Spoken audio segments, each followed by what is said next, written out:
최근에 스위스와 일본 공동 연구진이 이 국제학술지 행동생태학과 사회생물학이라는 곳에다가 아주 재밌는 연구를 하나 발표를 했습니다. 제목이 이렇습니다.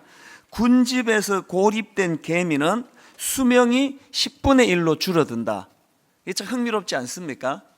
이게 어떤 내용인가 보니까 이 연구팀이 이제 일개미를 관찰을 한 거예요. 여러 그 상황으로 나누어 가지고 이제 일개미가 혼자 있을 때 행동이 어떤가를 관찰하고, 개미가 2마리 있을 때는 어떻게 행동하고, 개미가 10마리로 모여 있을 때 어떻게 행동하고, 이것들을 잘 관찰을 해보니까 이 일개미가 홀로 있을 때의 수명이 6일밖에 되지 않더라는 겁니다.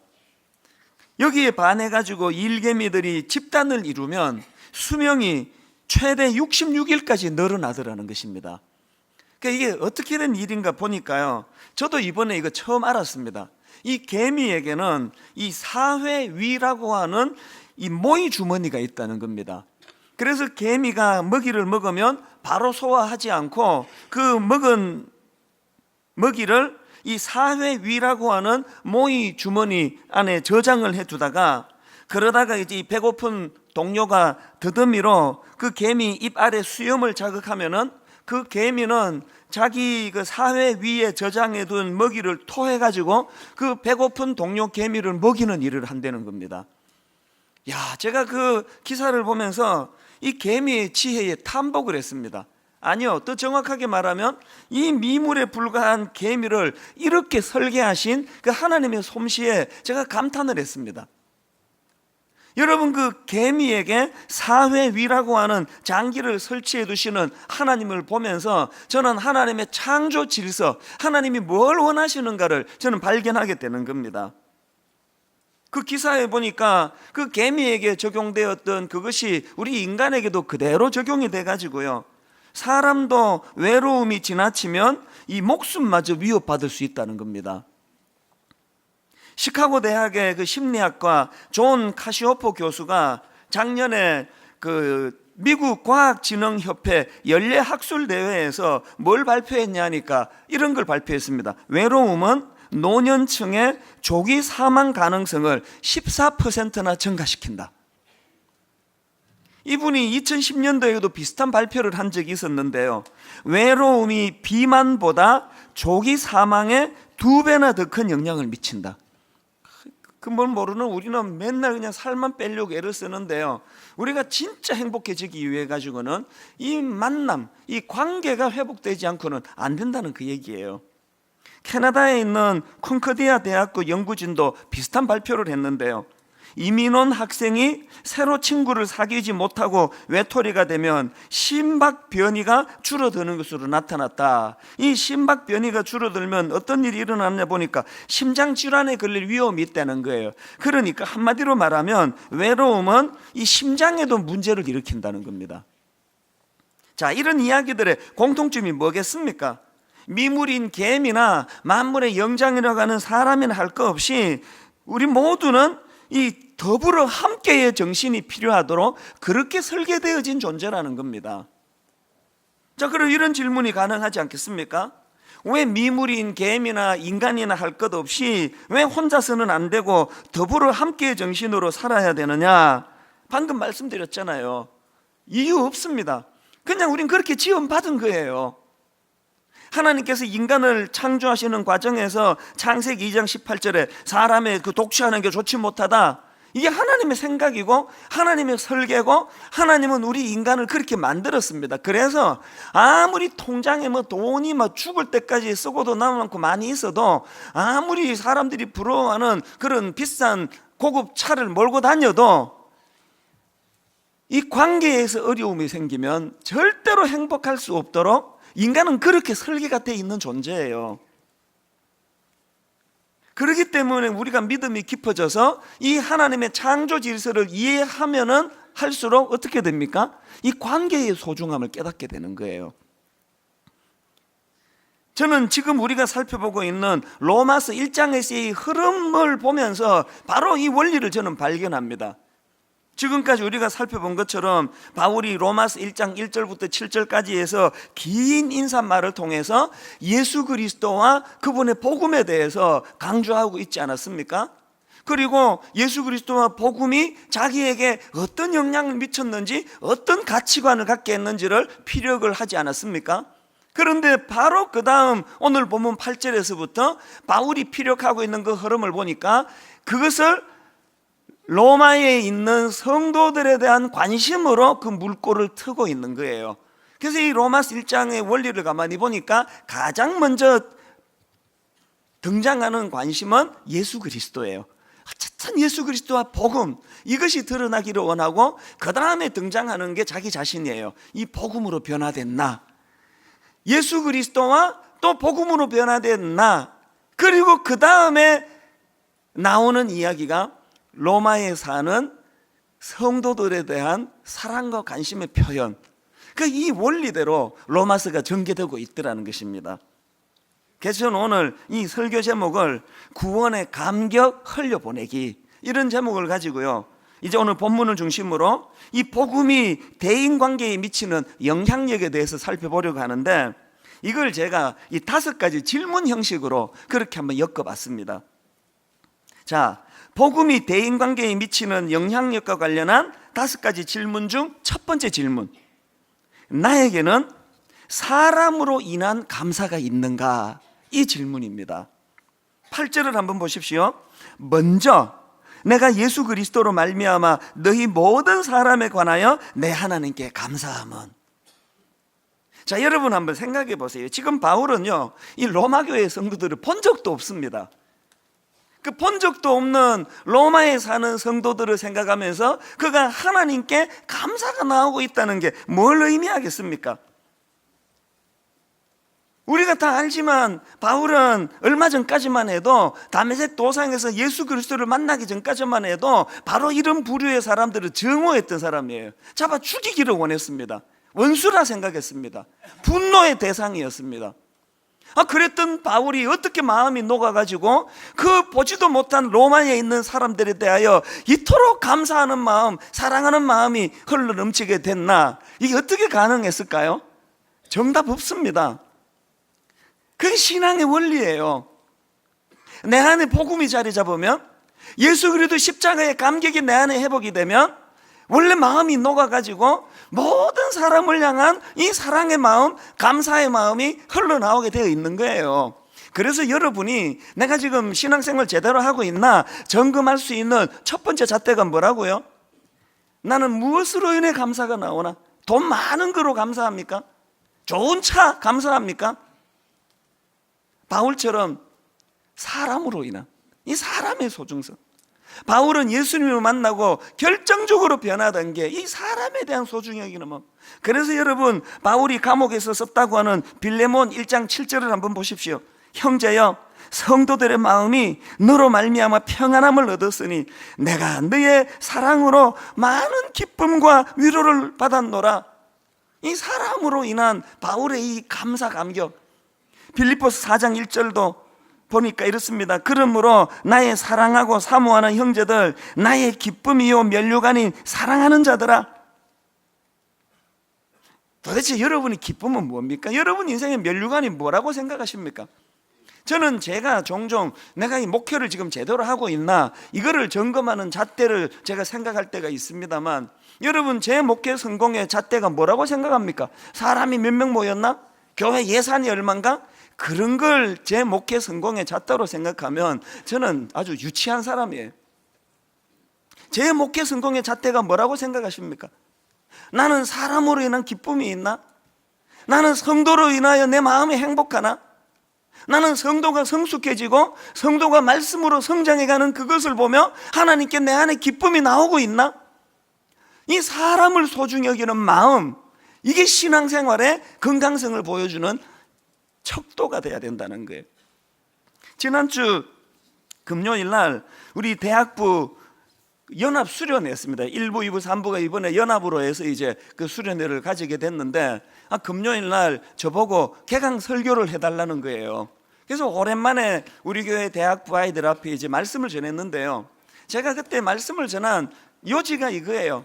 너희들이 이 캠퍼스에서 하나님께 얻어내야 될 축복이 여러 가지가 있지만 그 중에 너희들이 진짜 얻어야 될 가장 중요한 축복은 만남의 축복이다. 무슨 대학, 무슨 과보다 중요한 게 그 대학에서 내가 누구를 만나느냐, 이것이 가장 소중하다. 그러면서 제가 무슨 예를 하나 들었냐 하니까요, 제가 부산에 내려가가지고 이제 집회를 이제 하는 중인데요, 이제 낮에 시간이 좀 남아가지고 또 마침 그 부산대학교가 가까운 데서 제가 집회를 했습니다. 그래서 이제 낮 시간에 저 혼자서 이제 부산대학교를 간 거예요. 그리고는 이제 부산대학교 캠퍼스를 쭉 다녀보니까 그 막 이 젊음이 막 그냥 막 피부로 느껴지는 거예요. 그런데 제가 그 부산대학교 캠퍼스를 거니는데 갑자기 제가 나온 대학교가 막 갑자기 그리워진, 저는 경북대학교 2년을 마치고 2학년 마치고 이제 이민을 가서 졸업은 안 했지만 저는 경북대학교 출신이에요. 부산대학교 캠퍼스를 거니는데 갑자기 이 경북대학교 캠퍼스가 너무 그리워지는 거예요. 그래서 제가 뭘 한지 아십니까? 부산대학교 캠퍼스를 거닐면서 핸드폰으로 경북대학교 시절에 저에게 영향을 미쳤던 고마운 선배님들, 우리 동기, 친구들 전화를 하기 시작했어요. 한 2시간 가까이를 제가 부산대학교 캠퍼스를 거닐었는데요, 아마 1시간 이상을 통화했을 거예요. 계속 통화했습니다. 이분 끝나면 다음 분, 그 다음 분, 그 다음 분. 자, 여러분 생각을 해보세요. 내가 지금 30년 전에 제가 다니던 경북대학교 캠퍼스가 그리워졌는데 왜 사람에게 전화했을까요? 저의 대학 시절이 그립다는 것은요, 저희 학교 교정의 빨간 벽돌 건물이 그리운 게 아니에요. 그 빨간 벽돌 건물 아래에서 이 만남의 축복, 참 철이었고 더디 철이 드는 저에게 내 많은 선배님들이, 신앙의 믿음의 선배님들이 때로는 저를 야단치고 때로는 저를 칭찬하고 격려하면서 저를 이렇게 인도해 주었던 그 사람에 대한 축복, 이것이 저에게 늘 기쁨이 되니까 그날 제가 참 옛 향수에 젖어가지고 많은 분들과 전화 통화를 했습니다. 지난 금요일 날 우리 교회 대학부 아이들에게 이 이야기를 들려줬습니다. 너희들이 무슨 대학 다니는 것보다 더 중요한 것, 그 대학에서 이 만남의 축복을 얻어내야 된다. 좋은 만남을 너희들이 얻어야 된다. 네 옆에 누가 있느냐가 네 인생을 결정한다. 우리가 복음으로 변화가 되면은 물질보다, 환경보다, 그 어떤 것보다 이 사람이 소중하다는 것, 이 사람으로 인하여 내가 감사가 나온다는 것, 분당 우리 교회 모든 성도님들은 하나님 안에서 이 은혜를 누리게 되시기를 바랍니다. 그런가 하면 두 번째로 이 복음이 대인관계에 미치는 영향력과 관련한 두 번째 질문이 뭐냐? 나에게는 상대방에 대한 칭찬과 격려가 있느냐? 8절을 다시 보세요. 먼저 내가 예수 그리스도로 말미암아 너희 모든 사람에 관하여 내 하나님께 감사함은 너희 믿음이 온 세상에 전파됨이로라. 여러분, 우리 다 아시잖아요. 이 로마서는요, 기독교 경전 같은 거예요. 교리의 집대성, 이 놀라운 그 복음이 담겨져 있는 로마서를 바울이 피력하는데 그냥 딱딱하게 잘 받아 적어라, 첫째, 둘째, 셋째 이렇게 나가질 않고요. 바울이 로마서를 기록하면서 먼저 뭘 합니까? 그 로마에 있는 성도들의 좋은 점, 장점, 이거를 찾아내가지고 그것을 칭찬하고 격려하는 것으로 말씀을 시작하고 있다는 것입니다. 바울의 이 정신은 12절에서도 나타나는데요, 이는 곧 내가 너희 가운데서 너희와 나의 믿음으로 말미암아, 그 다음 보세요, 피차 안위함을 얻으려 함이라. 여기 나오는 안위함을 영어 성경으로 보니까 to be encouraged together라고 되어 있더라고요. 다시 말해서 바울이 지금 로마로 가기를 원하는 것은 로마 교회 성도들과 더불어 어떻게 해요? 서로 용기와 격려를 주고받는 그 일이 하고 싶다는 거예요. 오늘 우리 신앙생활이 너무 딱딱한 거 아닙니까? 나그네 인생길 가운데 여러분 이렇게 격려를 받는 것, 칭찬을 듣는 것이 너무나 소중하다는 것을 로마서 1장을 통해 다시 한번 자각하는 겁니다. 이 명품 크리스찬이라는 제목의 책이 있는데요, 그 책에 보면은 이 격려하라 이런 소제목이 있습니다. 명품 크리스찬 되고 싶으면 격려해야 된답니다. 그 파트에서 무슨 이야기를 하는가 하니까요, 그 여러분 탈옥수 신창원 씨 다 아시죠? 1997년도에 그 부산 교도소를 탈옥해가지고 온 세상을 떠들썩하게 했던 그 신창원 씨요. 이 탈옥수 신창원 씨의 변호를 맡았던 이 엄상익 변호사라는 분이 그 자기가 쓴 책에 그 신창원 씨가 했던 말을 인용하는 대목이 있다는 겁니다. 신창원 씨가 이런 말을 했습니다. 지금 나를 잡으려고 군대까지 동원하며 엄청난 돈을 쓰는데 나 같은 놈이 태어나지 않는 방법이 있다. 내가 초등학교 때 선생님이 넌 착한 놈이다 하고 머리 한 번만 쓰다듬어 주셨으면 내가 여기까지 오지 않았을 것이다. 5학년 때 선생님이 새끼야, 돈 안 가져왔는데 뭐하러 학교 와? 빨리 꺼져! 이렇게 소리쳤는데 그때부터 제 마음속에 악마가 생겼습니다. 여러분, 한 인격체가 어릴 때부터 이 칭찬에 얼마나 목말라 하는지, 어릴 때부터 한 인격체가 이 격려받는 것이 그 인격 형성에 얼마나 중요한지를 말해주는 대목 아닙니까? 그 책에 이런 내용도 나옵니다. 그 미국 샌프란시스코에 있는 한 학교에서 재밌는 실험을 해요. 교장 선생님이요, 그 선생님 교사 3명을 불러가지고 무슨 말씀을 하시는가 하니까 이렇게 말했습니다. 여러분은 우리 학교에서 가장 훌륭하고 가장 전문성을 갖춘 교사로 선택이 됐습니다. 이렇게 탁월한 선생님들에게 우리가 프로젝트를 하나 하려고 하는데, 우리 학교 아이들 중에 지능이 가장 뛰어난 학생 90명을 선발해가지고 특별반을 운영하려고 합니다. 가장 우수한 선생님이시니 이 우수한 아이들을 잘 지도해 주시기 바랍니다. 그렇게 하고 이제 새 반을 특별반을 만든 거예요. 근데 여러분, 이 교장 선생님의 말씀은 거짓말이에요. 가장 탁월한 선생님 3명을 뽑은 게 아니고요, 명단에서 알파벳 순서로 3명을 뽑은 거래요. 그리고 그 90명의 아이들이 가장 지능이 뛰어나다는 그것도 거짓말이래요. 그냥 평범한 애들을 그냥 모은 거예요. 그랬는데 여러분, 어떤 결과가 나타난지 아십니까? 그 평범한 선생님에게 그 평범한 학생들이 주어졌는데요, 그 반이요, 그 지역의 다른 학생들보다 학업 성취도가 20%에서 30% 더 높게 나오더라는 거예요. 이걸 심리학 용어로 피그말리온 효과라고 합니다. 다른 사람이 나를 존중하고 내게 기대하는 것을 듣고 보고 하면서 그 기대에 부응하려는 쪽으로 변하려고 노력하다 보면 실제로 그렇게 된다. 이게 피그말리온 효과예요. 이것도 칭찬의 효과 아닙니까? 제가 목회를 하면서 보니까요, 그리고 이 집회를 다녀보면 그 교회에 가서 집회를 딱 해보면은 이 교회가 어떤 교회인지 확 감이 와요.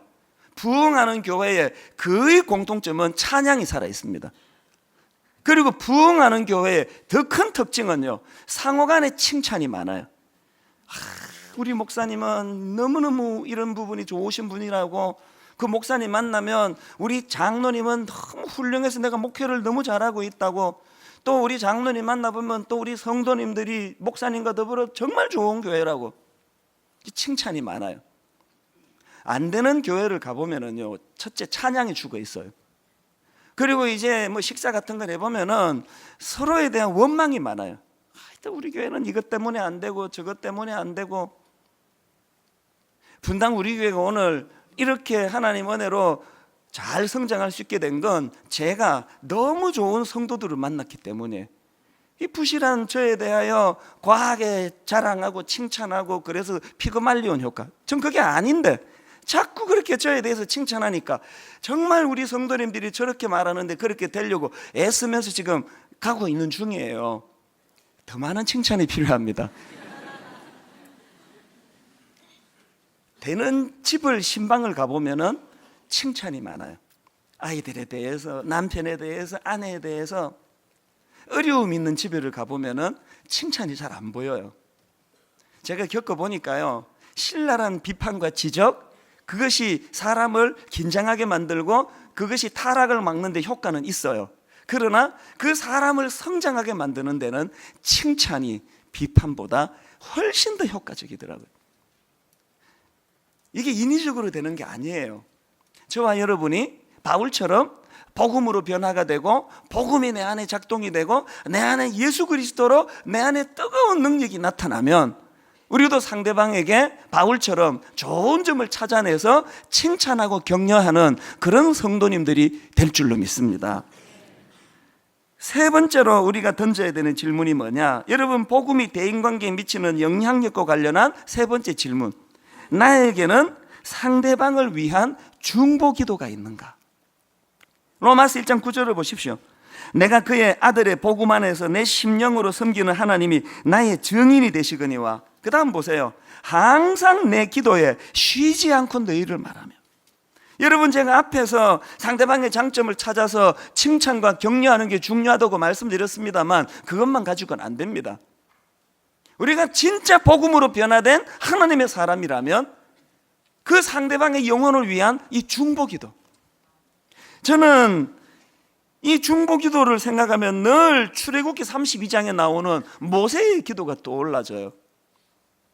제가 모세를 존경하는 것은 그가 가진 탁월한 지도력도 있지만 모세 내면에 자기 민족을 향한 뜨거운 사랑, 그리고 그 사랑이 기도로 승화되는 그 모습이 너무너무 존경스러운 거예요. 출애굽기 32장의 배경이 어떤지 아십니까? 이스라엘 민족이 하나님의 범죄해가지고 이제 망하게 됐어요. 범죄로 망하게 된 자기 민족을 앞에 놓고 모세가 어떤 기도를 드리느냐? 출애굽기 32장 32절을 보십시오. 그러나 이제 그들의 죄를 사시옵소서. 그렇지 아니하시오면 원하건대 주께서 기록하신 책에서 내 이름을 지워버려 주옵소서. 바울이 하나님께 절규하는 기도가 뭡니까? 이제 범죄함으로 망하게 된 이 민족, 저는 다행히 택함받은 구원받은 하나님의 사람의 반열에 가 있지만 열심히 기도하다가 안 들어주시면 들어주시면 다행이고 안 들어주시면 할 수 없고 어차피 나는 구원받았으니까 나는 그 대열에서 나는 예외니까 그런 기도가 아니에요. 얼마나 간절히 기도했으면 하나님이 이 민족의 범죄를 용서해 주시고 하나님이 민족의 범죄를 용서하기가 어려우시면 저도 구원의 반열에서 제하여 그들과 함께 망하는 자리에 가게 해달라는 거예요. 우리 모두가 반성해야 되는 게 뭐예요? 다 한국교회가 지금 병들었대요. 목사들이 문제래요. 성도들이 지금 위선자처럼 산대요. 만나면 그런 이야기를 해요. 여러분, 그렇게 날마다 비판하며 열내는 여러분 분석이 옳지만, 그래서 여러분 한 번이라도 모세와 같은 기도를 해보셨습니까?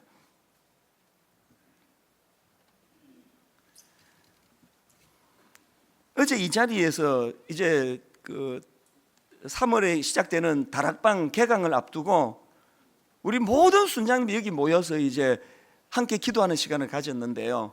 1층, 2층을 꽉 채우는 순장님들이 모여 서로를 위해 기도하고 자기가 맡고 있는 다락방 순원들을 위해서 기도하는데요. 제가 앞에서 너무너무 감동을 받았어요. 세상에 그 순원이 피가 한 방울 섞였습니까? 어릴 때부터 그 불알 친구라고 오래부터 사귀어서 아는 친구기랍니까? 기껏 해봐야 만난 지 몇 년도 되지도 않는 그 영혼을 위하여 여기저기에서 눈물을 펑펑 쏟으면서 그 다락방 식구들을 위하여 그 순원들을 위해서 기도하는데 너무 마음이 뜨거워지더라고요. 이제 여러분 시작되는 분당 우리 교회 다락방 안에서 말이 난무하고 성경 공부한다고 토론이 난무하는 그런 정체성을 가진 다락방이기보다 상대방의 연약함, 범죄한 상대방을 보며 손가락질하고 비판하기 전에 그 영혼을 불쌍히 여기며 눈물로 모세처럼 중보기도하는 그런 다락방 공동체가 되기를 원합니다. 이제 여러분 우리 교육관 9층의 기도실 언제든지 오셔서 기도실 활용하셔야 돼요. 그 여러분 주변의 이웃을 위하여, 우리 가족을 위하여, 우리 자녀들을 위하여 하나님 앞에 중보기도. 그래서 이제 3월 초에 저희 교회가 중보기도 세미나를 또 오픈하지 않습니까? 기도를 배워야 돼요. 기도를 연습해야 돼요. 우리도 모세처럼 하나님, 나만 구원받아 그저 남을 정죄하고 비판하는 이런 신앙인이 아니고 제게 이 은혜를 주신 하나님, 죄짓고 망하게 된 이 시대와 민족을 위하여 주님 눈물로 내 목숨을 걸고 기도합니다. 복음의 능력이 살아나서 온 교회적으로 중보기도 운동이 일어나는 우리 교회 되기를 바랍니다. 네 번째로, 이 복음이 대인관계에 미치는 영향력과 관련한 네 번째 질문이 뭐냐? 나로 인해 상대방이 견고해지고 있느냐? 이 질문을 드려야 됩니다. 로마서 1장 11절에 보니까 내가 너희 보기를 간절히 원하는 것은 어떤 신령한 은사를 너희에게 나누어 주어 너희를 견고하게 하려 함이니. 여러분, 여기 나오는 이 견고하게 하다, 이 단어는 헬라어로 스테리조라는 단어인데요, 우리말로 하면 강하게 하다는 뜻입니다. 그런데 이 스테리조라는 단어가 왜 중요한가 하면요, 예수 그리스도께서 십자가를 앞에 놓고 계시는 그 절박한 상황에서 바울에게 부탁하신 말씀이 스테리조예요. 자, 누가복음 22장 31절부터 한번 보십시오. 시몬아 시몬아, 보라, 사탄이 너희를 밀가부르듯 하려고 요구하였으나 그러나 내가 너를 위하여 내 믿음이 떨어지지 않기를 기도하였노니 너는 돌이킨 후에 내 형제를 굳게 하라. 십자가 지시기 전에 베드로에게 주님이 내가 너를 위해서 기도하마, 내가 네가 견고하게 서는 하나님의 종이 되기를 내가 기도하마, 네가 그렇게 견고해지면 너도 누군가 연약한 네 주변의 이웃을 위하여 그들이 견고해지는 일에 네가 쓰임을 받아라. 여러분, 저는 여러분에게 도전을 드립니다. 오늘 여러분이 만나고 있는 그 그룹에서, 그게 뭐 동창회 모임이든 그게 뭐 다락방 모임이든 그게 교회 모임이든 비교회 모임이건, 여러분이 소속되어 있는 그곳에서, 여러분이 그 소속된 그 단체에 여러분이 존재함으로 해서 여러분 주변 사람들이 be strong, 견고해져 가고 있습니까? 참 흥미로운 거는 이 11절에 나오는 이 스테레조라는 단어가요, 이 견고하게 하다, 그래서 영어로 be strong 이런 뜻으로도 영어 번역이 되지만요, 또 한편으로 이 fix라는 단어로 이 단어를 번역하는 겁니다. 왜 그렇게 번역이 되는가 하니까요, 그 당시에 이 스테리조라는 단어는 이게 건축과 관련되어 사용되는 용어들하는 거예요. 여러분, 바울이 지금 로마 교회 성도들이 비스트롱, 강해지기를 원한다고 권면의 말씀을 주면서 왜 건축 용어를 사용했을까요? 바울 내면의 소원이 뭐예요? 그 구성원인 한 개인이 성장하는 것도 중요하지만 건축, 이 교회 공동체가 같이 세워져 나가고 같이 든든하게 건설돼 가고 건축되어 가서 이 교회가 영적인 공동체로 잘 성장하기를 원하는 마음이 바울에게 있는 거예요. 여러분, 예배 한번 딸랑 드리고 내 의무를 다했다, 그거 아닙니다. 늘 하나님 안에서 공동체적으로 나는 이 교회가 병들지 않도록 하기 위하여, 나는 이 교회가 더 건강해지기 위하여 be strong, 하나님이 교회가 건강한 교회가 되기를 제가 이렇게 노력하고 저렇게 섬기고 또 중보하겠습니다. 이게 구원의 감격이 있는 사람의 모습이라는 거예요. 마지막 다섯 번째, 복음이 대인관계에 미치는 영향력과 관련한 다섯 번째 질문이 뭐냐? 나는 상대방이 열매를 맺도록 도와주고 있는가? 13절을 보십시오. 형제들아, 내가 여러 번 너희에게 가고자 한 것을 너희가 모르기를 원하지 아니하노니 이는 너희 중에서도 다른 이방인 중에서와 같이 열매를 맺게 하려 함이로되. 여러분, 인간이요, 뭐 100평 아파트에서 살아서 행복한 게 아니에요. 외제차 몰아서 행복한 게 아니에요. 열매를 맺는 인생. 그래서 빌립보서 1장 11절에도 보니까 예수 그리스도로 말미암아 의의 열매가 가득하여 하나님의 영광과 찬송이 되기를 원하노라. 분당 우리 교회가 건강하다고 간다면 우리끼리 그저 뭐 잘 지내고 노래 많이 찬양 부르고 여기 와서 신앙 자랐다 그러고 있는 게 건강이 아니고요, 이 교회가 건강하다면 열매 맺는 교회가 돼야 된다는 거예요. 지금 우리 교육관에서 한지붕 두가족 교회라는 이상한 이름으로 인큐베이트 교회가 시작이 됐는데, 내 너무너무 감사하는 게요, 이게 지금 2주 전에 2월 첫 주일 날 이제 본격적으로 예배가 시작이 됐는데 지금 200명이 넘게 모여 예배를 드린대요. 얼마나 기쁜지 몰라요. 다 우리 살 뜯어가지고 간 건데 이게 울어야 될 일인지 웃어야 될 일인지 이렇게 생각하시면 이게 세상적인 기준이고요.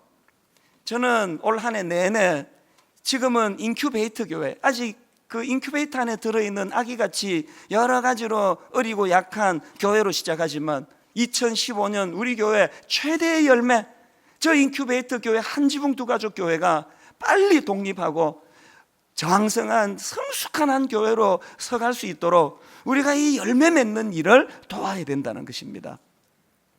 저는 오늘 5가지 말씀을 드렸습니다. 집에 돌아가셔가지고 여러분 한 항목 점검하셔야 되는데요, 중요한 게 뭐냐, 이 모든 일이 가능하기 위해서는 먼저 내 안에 복음의 감격이 회복이 돼야 되겠다. 십자가 능력이 내 안에 자리 잡아야 되겠다.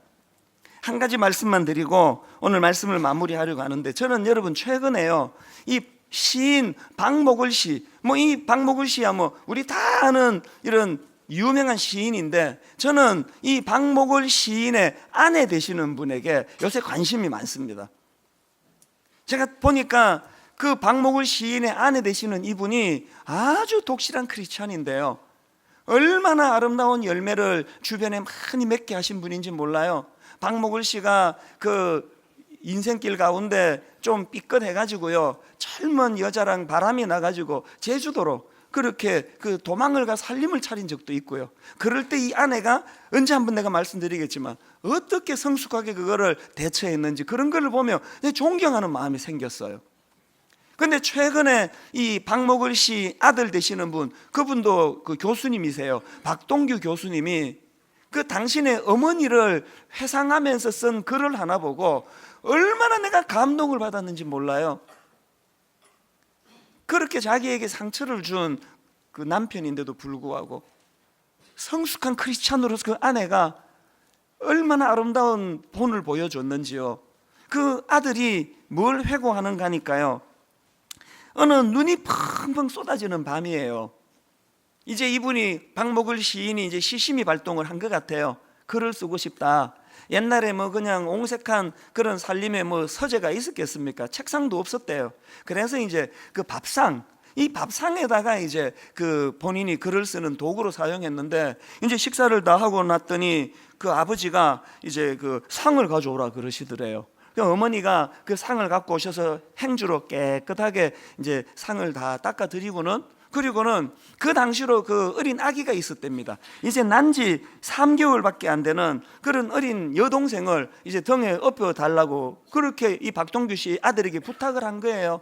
그리고는 그 아이를 들쳐업고 어머니는 밖으로 나가시고요, 이 어린 아들은 아버지가 이제 글을 쓰시는 옆에서 이제 잠이 든 거예요. 얼마나 잠이 들었는지 모르겠는데요, 한참을 자는데 아버지가 이 아이를 깨우시더래요. 하시는 말씀이, 지금 이 통행금지 시간이 다 되어 가는데, 그때는 통행금지가 있었지 않습니까? 통행금지가 다 돼 가는데 네 엄마가 안 들어오고 계시다. 너 나가가지고 엄마 한번 찾아봐라. 야, 그 애가 참 착해요. 옷을 주섬주섬 입고 이제 아빠 말씀에 순종해서 이제 어머니를 찾으러 나간 거예요. 나가보니까요, 눈이 펑펑 오는데 벌써 눈이 무릎까지 지금 와 있더래요. 아무리 찾아도 어머니가 안 계시는 거예요. 이 어린 아들 생각에, 퍼뜩 든 생각에, 어머니가 저 아랫 동네에 그 어떤 아주머니랑 제일 친한데, 그래서 그 아랫 동네를 이제 어머니를 찾으러 이 아들이 이제 가다가 보니까요, 깜짝 놀랄 광경을 본 거예요.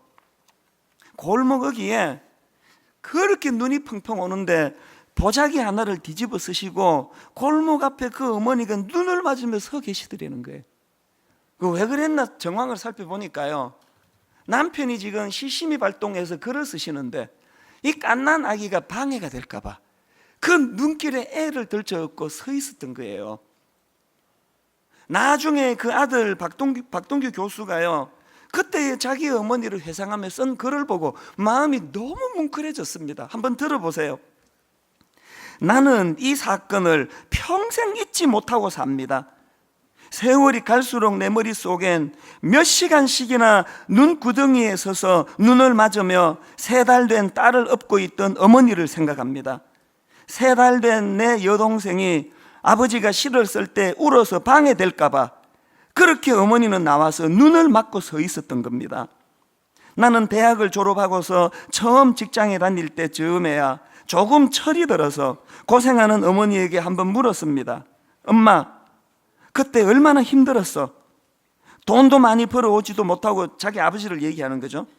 돈도 많이 벌어오지도 못하고, 그런데 어머니는 뭐가 좋아서 밖에 나가서 일도 하고 힘들게 고생하면서 애를 업고 있었어? 나는 어머니가 우리 집 생활을 끌고 가는 것이 안타까운 마음에서 물어본 것입니다. 그런데 어머니는 웃으시면서, 그래도 네 아버지는 밤에 그렇게 시를 다 쓰고 나면 발표하기 전에 제일 먼저 나보고 읽어보라고 해 하고 웃으셨습니다. 어머니가 아버지와 함께 살아가면서 힘든 일을 겪어가면서 시인으로 살아가는 아버지를 이해하는 것은 바로 시 한 편 읽어보라고 하는 아버지의 배려의 힘이었다고 나는 생각합니다. 여러분, 이 아들의 결론을 한번 들어보세요. 남편과 아내가 서로를 이해하고 사랑하고 사는 것은 이런 배려를 통해서 서로 사람을 알아야 하는 것입니다. 저는 이 아들의 회고의 글을 읽으면서요, 바울처럼 예수 그리스도를 만나 그 내면에 구원의 감격으로 가슴이 뜨거웠던 한 아내가 한 시대를 대변하는 시인을 만드는 역할을 했구나. 외도하고 가슴에 못을 박는 상처를 주고 그 아픔을 준 남편이지만 그를 용납하고 수용하고 이해하고 그리스도의 사랑으로 그를 품어 가정을 유지했기 때문에, 여러분, 이게 한 부부간의 이야기지만 저는 분당 우리 교회 로마서를 같이 공부하는 이 기간 안에 모든 성도님들에게 이 복음의 감격이 회복되기를 원합니다. 이 회복된 복음의 감격이 내 안에 흘러 넘쳐가지고 내 아내와 남편과 내 자녀들을 흠뻑 적시고 혼미한 한국교회 안에 분당 우리 교회가 변질되지 않도록 그것이 능력으로 흘러가고, 어느 한국교회 안에 이 분당 우리 교회 한 교회가 잘 세워짐으로 하나님의 복음이 흘러가는 그곳에 얼마나 큰 능력이 나타나는가를 맛보는 복된 교회가 되기를 바랍니다. 결론을 맺으면서요, 여러분, 저는 어젯밤에 말씀을 정리하면서 이 찬양을 제가 불쑥 떠올라 준비했는데요, 당신이 지쳐서 기도할 수 없고 눈물이 빗물처럼 흘러내릴 때 주님은 우리 연약함을 아시고 사랑으로 인도하시네. 제 마음이 뜨거워졌던 것, 여러분, 저도 언젠가 젊은 시절에 마음이 낙심이 되고 마음이 무너져 눈물을 흘리고 그렇게 낙심하고 있을 때 먼저 믿었던 믿음의 어른들, 우리 교회 장로님, 우리 교회 믿음의 선배님, 제 눈에 눈물을 닦아주시는 그 일을 행하셨기 때문에 제가 오늘 회복되어 이렇게 이 자리에 서 있는 거예요. 우리 찬양 같이 부르실 때, 하나님, 내 안에 복음의 능력이, 감격이 회복되어 저도 그것을 주변에 흘려보내기를 원합니다. 이렇게 찬양하기 원합니다. 당신이 지쳐서 기도할 수 없고, 당신이 지쳐서 기도할 수 없고 눈물이 빗물처럼 흘러내릴 때, 빗물처럼 여러분, 그렇게 낙심된 자리에 빠질 때 우리 주님 십자가 사랑으로 주님은 우리 연약함을 아시고, 우리 연약함을 이거 경험해 보셨습니까? 사랑으로 인도하시네. 어떻게 인도하시던가요? 누군가 널 위하여,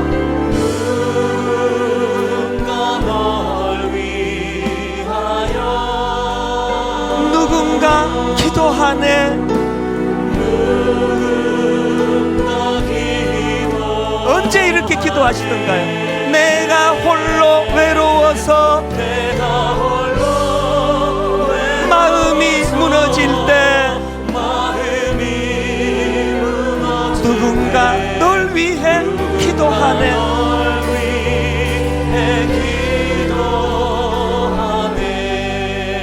여러분, 2절 찬양하기 전에요, 짧은 시간이지만 한번 눈을 감고 자기를 되돌아보세요. 누구라서 나그네 인생길 엎어져 눈물 흘리지 않은 순간이 있겠습니까? 저 역시도 너무너무 마음이 낙심되고 상심돼요. 절망의 자리로 빠질 때 저를 건져준 게 교회예요. 교회에서 먼저 믿은 성숙한 믿음의 어른들이 저를 격려해 주시고 등 두드려 주시고 그 사랑의 혜택을 제가 받았기에 이제 우리는 이 빚을 누군가에게 대갚아야 돼요. 오늘 여기 젊은 형제자매들 마음이 상해 눈물 흘릴 때 우리가 그 은혜를 누렸던 것처럼 여러분, 하나님의 구원의 감격을 가두어 두면 썩어서 변질이 돼요. 흘려보내야 돼요. 2절 찬양하실 동안에 두 갈래로 하나님, 내가 이렇게 쓰러져 눈물 흘릴 때 내 눈물 닦아주신 그 은혜를 기억합니다. 그리고 하나님, 저도 누군가에게 이 일을 행하기를 원합니다. 2절 우리 가사를 생각하시며 찬양하시겠는데요. 당신이 외로이 홀로 남았을 때 당신은 누구에게 위로를 얻나? 당신이 외로이 홀로 남았을 때 당신은 누구에게 위로를 얻나? 여러분, 이 사실을 잊지 마시기 원합니다. 주님은 우리 상한 마음을 아시고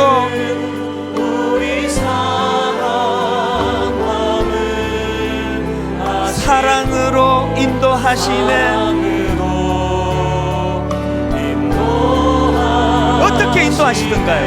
내 주변의 고마운 믿음의 선배들을 통하여 누군가 널 위하여.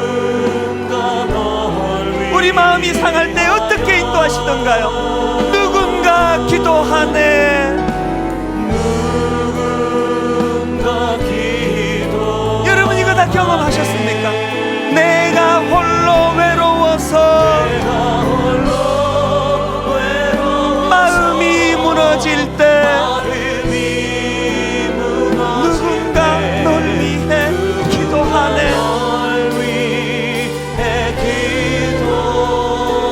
말씀 생각하시면 우리 통성으로 같이 기도할 때 하나님, 내게 이 능력이 나타나기 원합니다. 우리 한 목소리로 같이 기도하시겠습니다. 살아계신 하나님 아버지, 바울과 같이 예수 그리스도를 만나고 바울과 같이 아버지 복음의 감격이 내 안에 솟구치기를 원합니다. 내 안에 복음의 감격이 회복되기를 원합니다. 아버지, 그렇게 회복된 감격을 가지고 아버지 하나님, 내 주변 연약한 이웃들에게 사람들에게 구원의 감격의 에너지를 흘려보내기를 원합니다. 아버지 하나님, 가두어두지 않기를 원합니다. 오늘 내가 주님의 은혜로 감격이 회복된다고 하는 이 일이 주님의 주변의 사람들에게, 이것이 그들에게 흘러 위로가 되고 힘이 되고 회복되는 에너지가 되게 하여 주시옵소서. 하나님, 오늘도 마음이 상하여 눈물 흘리는 수많은 믿음의 형제자매들 이 자리에 있사오니 아버지, 교회 안에 그 사랑의 혜택을 받아 누리게 하여 주시옵소서. 그리고 그 받아 누리는 그 혜택으로 회복되고 치료되므로 말미암아 이제 아버지, 그들 안에서도 복음의 능력이 나타나게 하시고 십자가의 감격이 회복되도록 도와주셔서 또한 그들이 누군가를 향하여 그 아름다운 사랑의 물꼬를 아버지 더 흘려보내도록 인도하여 주시옵소서. 그 은혜를 아버지 하나님 갈망하오니 은혜 내려주시기를 원합니다. 아버지 하나님, 일어나고 오너라 말씀하여 주시고 하나님, 지금도 존귀하시며 일하시는 주님을 바라보며 나가게 하여 주옵소서. 하나님 아버지, 왜 저희를 이렇게 공동체를 모여 신앙생활을 하기를 원하시는지 그 뜻을 잘 분별하기 원합니다. 날마다 서로의 약함을 비판하고 정죄하고 지적하라고 모임을 허락하신 게 아니고 상대방의 연약함을 긍휼한 마음으로 포용하고 받아들이며 하나님, 내가 받은 이 구원의 감격을 개미가 사회 위 속에서 먹이를 모아두었다가 굶주리는 동료가 나타날 때 그것을 토해서 그에게 먹이는 이 원리가 아버지 창조지에서 영적인 원리라면 교회 안에서 이런 일들이 많이 일어나기를 원합니다. 바울과 같이 예수 그리스도라는 그 기둥이 튼튼히 세워진 인생, 그 감격을 가두어두지 않고 연약한 이웃을 향하여 흘려보낼 수 있는 믿음을 허락하여 주시옵소서. 감사드리옵고 예수님 이름으로 기도드립니다. 아멘. 우리 다 자리에서 일어나셔서 이 구원의 감격을 하나님 앞에 노래할 때 은혜를 구합니다. 주께 가오니 날 새롭게 하시고, 간절히 열망하며 은혜를 붙잡습니다. 주께 가오니 날 새롭게 하시고,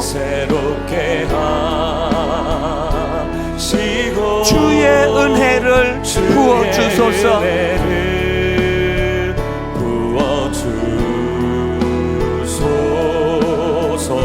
정직하게 주님 앞으로 나아갑니다. 내 안에 발견한 나의 연약함 모두, 내 안에 발견한 나의 연약함, 여러분 우리의 연약함 어떻게 되기 원하십니까? 모두 벗어지리라.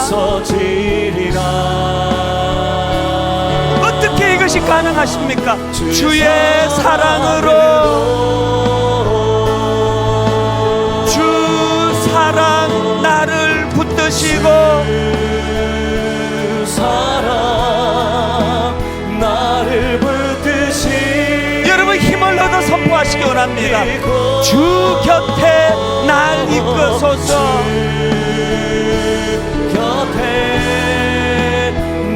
낙심된 우리 마음 내려놓고 이 장면 상상해 보세요. 독수리 날개쳐 올라가듯,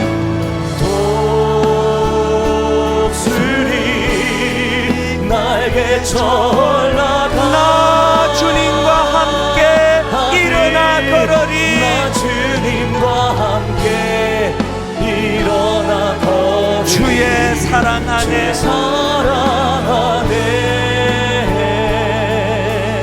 나의 눈 열어. 나의 눈 여러분 이런 일이 일어나기를 원합니다. 주를 보게 하시고, 삭막한 이 세상 주의 사랑을 알게 하소서. 하나님을 더 깊이 알아가기를 원합니다. 매일 나의 삶에 주 뜻 이루어지도록, 매일 나의 삶에 주 뜻 이루어지도록 간절히 사모합니다. 새롭게 하소서. 주의 사랑으로 우리의 상한 마음 주님 앞에 내려놓고, 주 사랑 나를 붙드시고, 주 사랑 나를 붙드시. 주 곁에 날 이끄소서. 주 곁에 날 이끄소서. 여러분 이 장면을 상상해 보십시오. 독수리 날개쳐 올라가듯, 독수리 날개쳐 올라가. 나 주님과 함께 일어나 걸으리. 주님과 함께 일어나 걸으리. 주의 사랑 안에, 사랑 안에. 하나님 이번 한 주간 오늘 말씀 그대로 저희들을 인도해 주셔서 설날을 맞이하여 만나게 되는 우리 이웃들, 친지들, 내 어머니, 아버지, 내 안에 넉넉한 이 복음의 감격이 흘러넘쳐 그들에게 선한 영향력을 미치는 한 주간 되게 하여 주시옵소서. 결단코 비굴하지 않도록 도와주시고, 초라하지 않도록 도와주시고, 내가 어떤 형편에 처해 있든지 간에 내 영혼이 주님의 손안에 붙들림 받아 이 감격을 가지고 넉넉한 마음으로 우리 이웃을 잘 섬기고 그렇게 무사히 귀환하는 아름다운 한 주간 되게 하여 주시옵소서.